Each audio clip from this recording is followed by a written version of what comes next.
తమిళనాడులో ద్రవిడవాదాన్ని పెంచి పోషిస్తూ హిందీని వ్యతిరేకిస్తూ హిందీని మా మీద గట్టిగా రుద్దే ప్రయత్నం చేస్తున్నారు అని.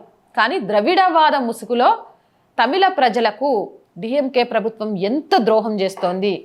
నిజంగా హిందీని వ్యతిరేకించాల్సిందేనా, ఆ భాష మనకెందుకు, మనకు తమిళ మాత్రం వస్తే చాలా అన్న భావనలో ఇప్పుడున్న ద్రవిడవాద పార్టీల అసలు గుట్టేంటనేది ఈ వీడియోలో నేను పూర్తి వివరాలను మీకు అందిస్తాను. అయితే జాతీయ విద్యా విధానంలో భాగమైన త్రిభాషా సూత్రం అమలుపై తమిళనాడు కేంద్ర ప్రభుత్వాల మధ్య వివాదం తీవ్ర రూపం దాల్చుతుంది.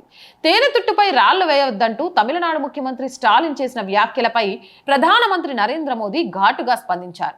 భారతీయ భాషల మధ్య మంటలు పెట్టొద్దంటూ ప్రధాని హితబోధ చేశారు. దేశ భాషల మధ్య ఎన్నడూ వైరం లేదు, అవన్నీ పరస్పరం చేయుతనందించుకుంటూ సుసంపన్నమయ్యాయని మోదీ అన్నారు. భాషల ప్రాతిపదికన విభేదాలు సృష్టించే యత్నాలు జరిగినప్పుడు భారతీయ భాషా వారసత్వం ధీటుగా వాటికి సమాధానమిచ్చిందని చెప్పారు.